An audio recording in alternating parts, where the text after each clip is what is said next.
האם זה באמת סגולה בדוקה? הסגולה ללמוד בזה? Erev Tov and good evening, everyone. We are in the Zera Shimshon on Parsha Tetzaveh. We are doing Os Daled, section number 4. This is actually a repeat of Os Daled, which we did some years ago, but it definitely deserves another look.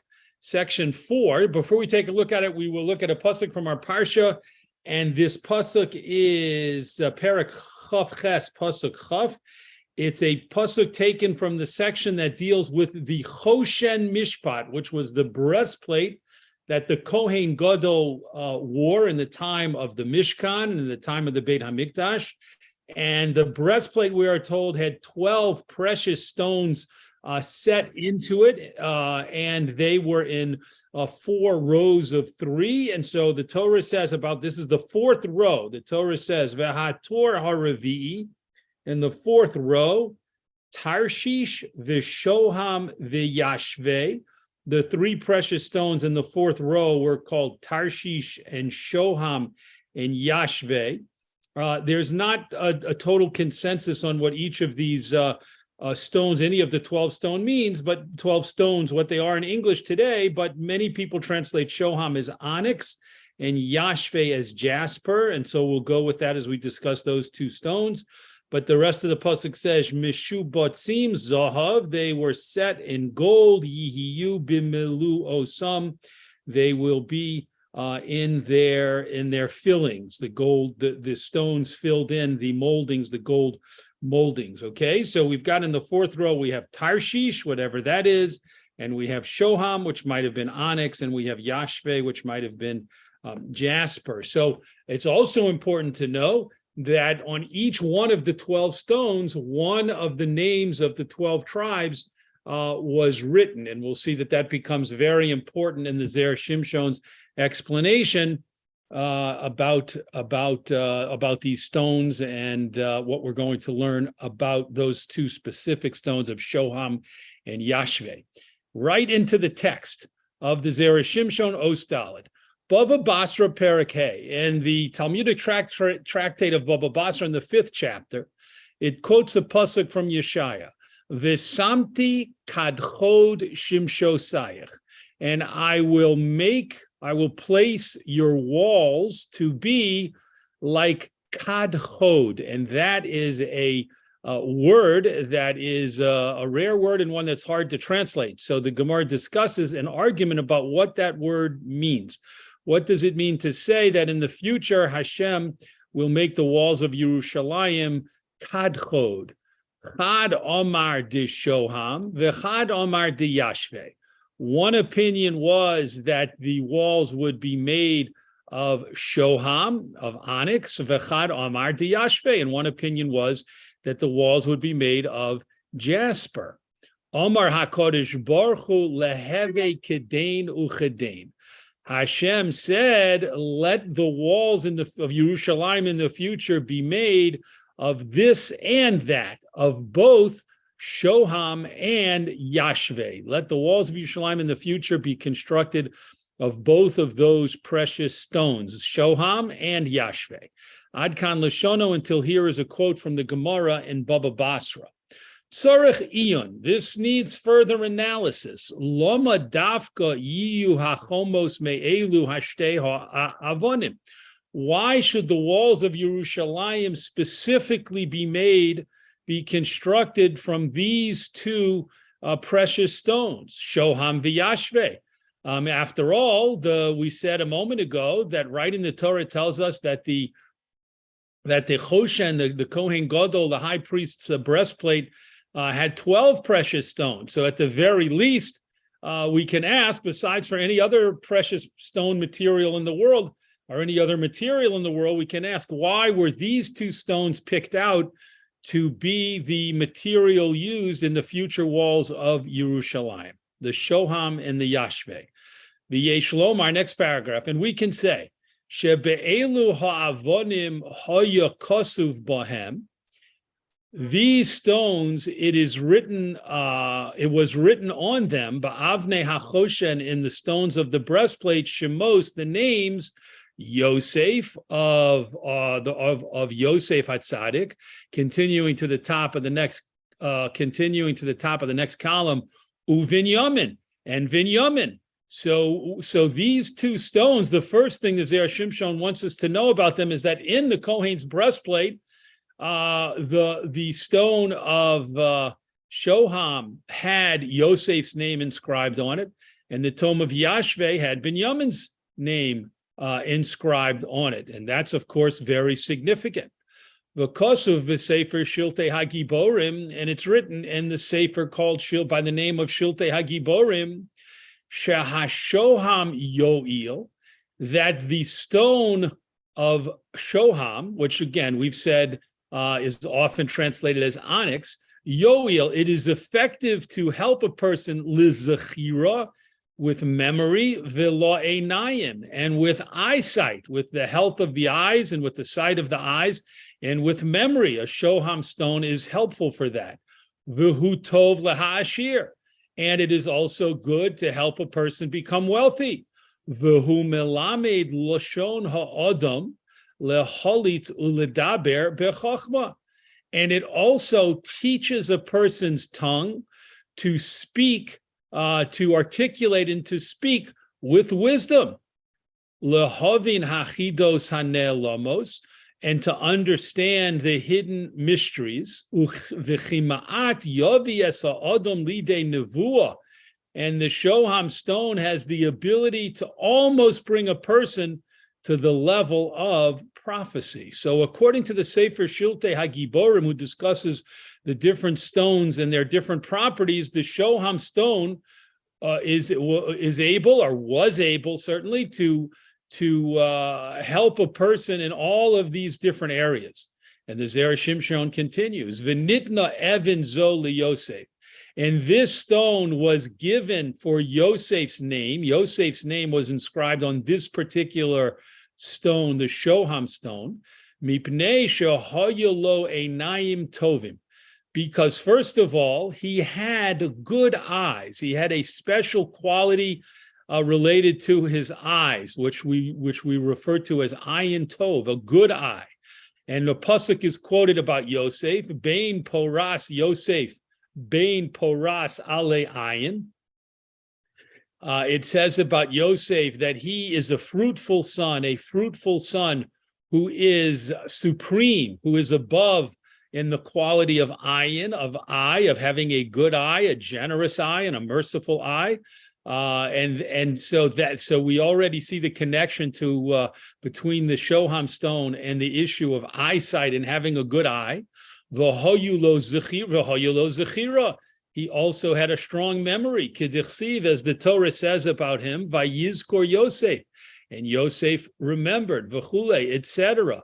And continuing, Umipnei shehaya chacham, he was also very wise, Baal halotza, and a person who was and he was also a person who could give excellent explanations, B'pisron achalom, when it came to interpreting dreams, V'nitznitza bo ruach hakodesh, and the ruach hakodesh flickered in him. He was able to see and understand things through ruach hakodesh that other people couldn't see and couldn't understand. Kedichsiv, as the pasuk says about Yosef, acharei hodio Elokim, after Hashem has made known to you all of these things, that's Paro speaking about Yosef, saying, after Hashem has made known all of this to you, you are the person I want to appoint to be in control, to be the second in command of my nation.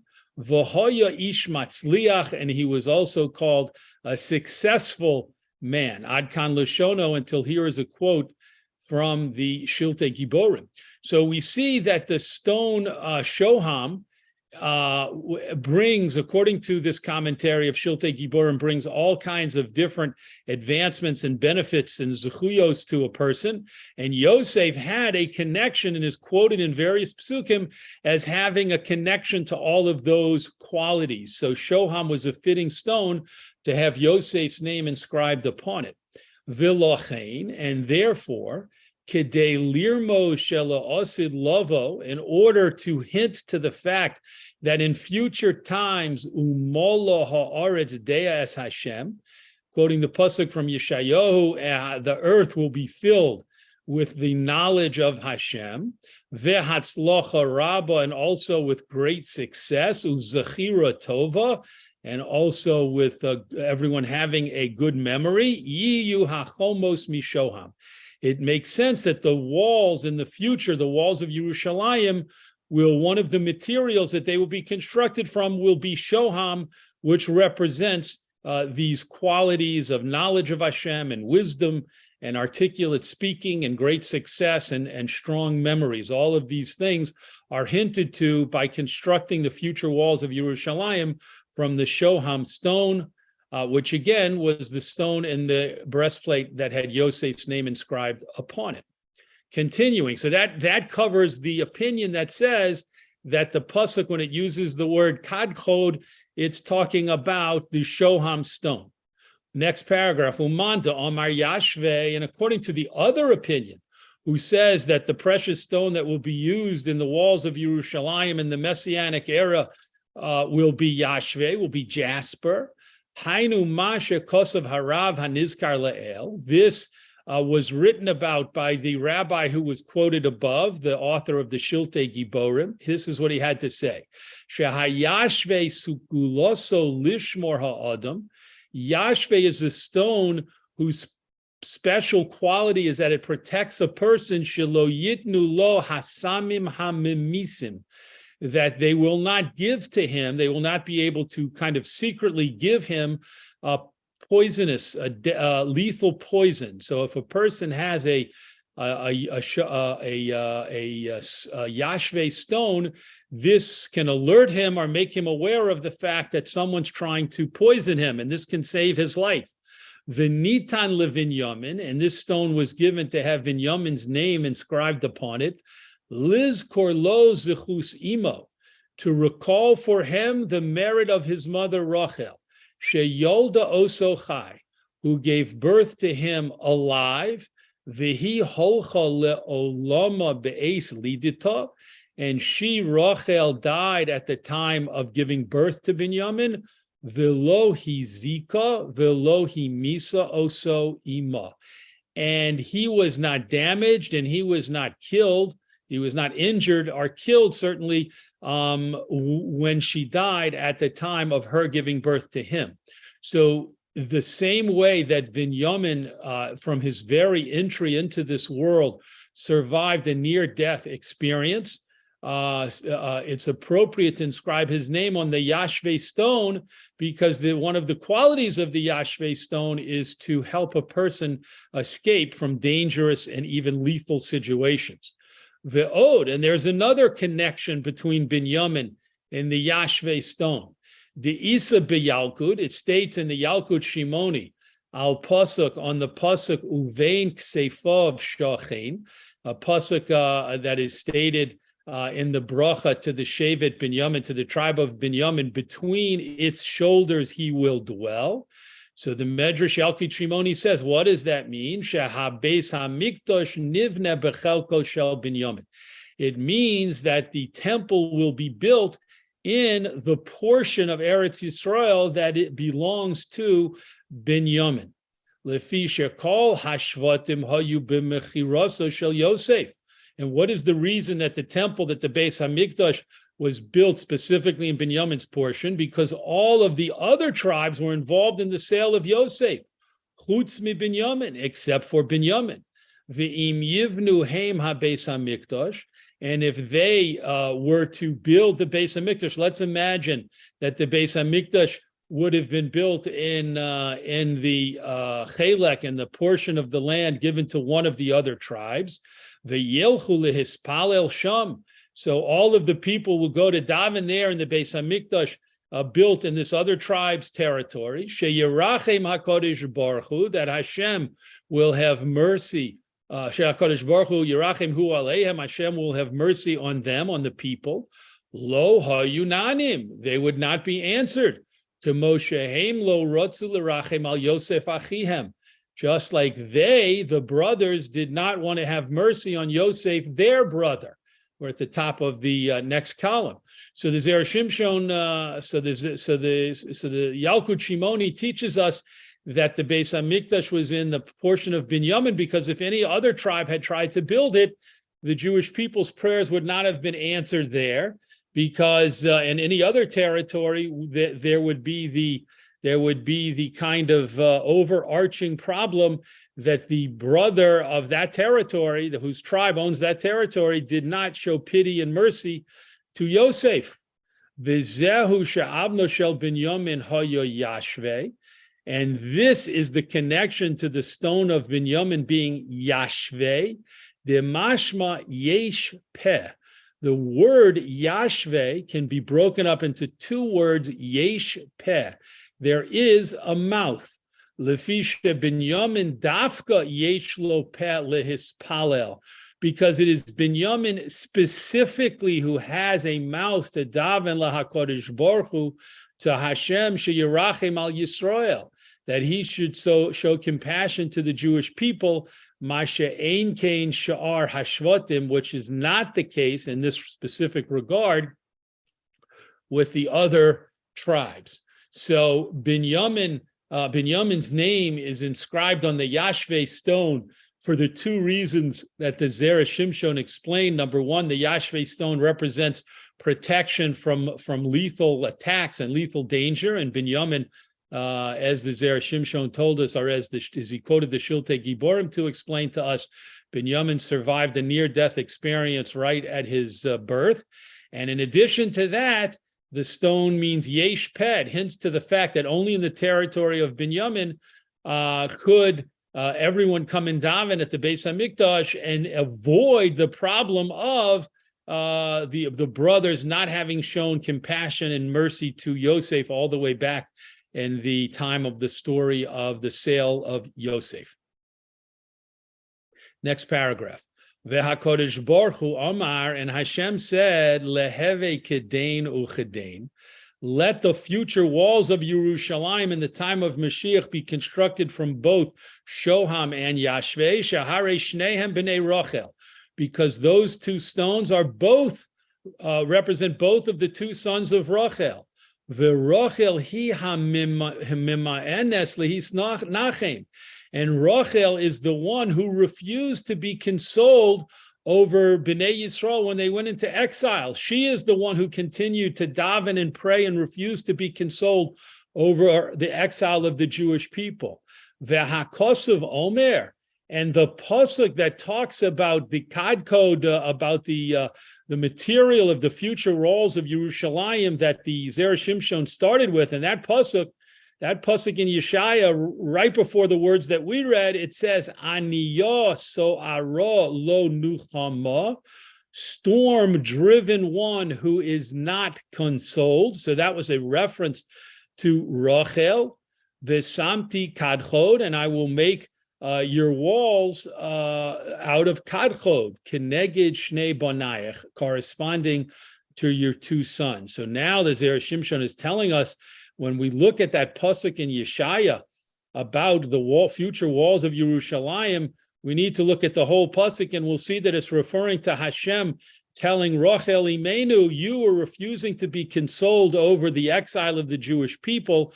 So know that in your merit, the future walls of Yerushalayim will be built with the stones, with the precious stones that represent your two sons, Yosef and Binyamin. Next paragraph. V'hatam shekora lechomos Yerushalayim shimsho sayich.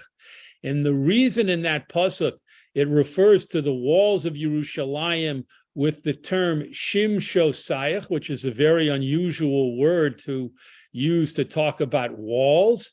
And clearly the word shimsho sayich is connected to Shemesh, the sun. So it's almost as if it's referring to the walls of Yerushalayim as the suns, S-U-N-S, the Shemesh, the shining suns of Yerushalayim. Mipnei, because shekemosha hashemesh hakol holchin leoro, just like it is the sun that everyone is able to walk around according to its light, right? When we have the sunrise, then everyone begins to wake up and move around because we can see. So the shemesh is the light of the sun is what allows everyone in the world to be able to move around and walk around. Kach yelchu goyim la'or shel chomosayach. So too, the nations of the world will learn how to walk according to the light of the walls of Yerushalayim. In future times, when everyone in the world, all of the Jewish people and the non-Jewish nations of the world will want to walk in the light of Hashem, the nations of the world will be able to walk based on the shining walls of Yerushalayim. Sheyiyu kamo shemesh, and the walls will be like the sun. Kidiyamrinon hasam, as it says over there in the Gemara and Baba Basra that the Zera Shimshon actually started with. It's a continuation of that Gemara. Osid HaKodesh Baruch Hu laso sukkah latzadikim. In the future, which means in the time of Mashiach, in the Messianic era, Hashem will make a vast sukkah, a vast booth, me'orol shel livyasan, from the skin of the livyasan, the Leviathan. Zocha, if a person is righteous enough to receive this benefit, osim lo sukkah, then the person will have an actual sukkah. He will actually be able to sit in a sukkah, a full booth, like surrounding the person, overhead and around the person with walls of the skin of the livyasan. Lo zacha, if the person doesn't have that level of zuchus, of that level of merit, osim lo tziltzal, then they will make for him a head covering, that at least he'll have a covering over his head. He won't have walls around him, but he'll have a covering over his head of the skin of the livyasan. Lo zacha, if he doesn't merit that, osim lo anok, then the person at least will be able to get a necklace made from the skin of the livyasan. Lo zacha, if the person is not righteous enough to even merit the livyasan necklace, osim lo kamia, then they will make for him a small amulet that he or she can wear from the skin of the livyasan. So obviously, the most righteous and the more righteous people receive more of a reward and more of a divine protection from the skin of the livyasan, and others in descending order receive less and less of rewards in that sense. V'hashar porso al chomos Yerushalayim, and the remaining skin of the livyasan will be spread out on the walls of Yerushalayim, v'zivo holech misofa olam v'ad sofo, and its shining, its brightness will spread from one end of the world to the other end of the world. Shenemar, as the pasuk says, v'holchu goyim le'orech, and the nations will walk according to your light, umelachim lenoga zarchich, and kings will walk according to the shining of your splendor. So we see from that pasuk that in the future times, in the times of Mashiach, the nations of the world will want to come to Yerushalayim, and they will want to be inspired and learn about avodas Hashem, about serving Hashem, and they will come naturally to the shining walls of Yerushalayim to begin to learn everything that they need to know and everything they need to observe to learn how to worship Hashem. V'chein yiratzon, so it should be Hashem's will to build the Beis HaMikdash and to bring the Geula, the true redemption, b'mehera b'yameinu, in our days. Yasher koach to everyone who joined in the learning of the Zera Shimshon tonight, and we look forward, God willing, to learning the Zera Shimshon on next week's Parsha together.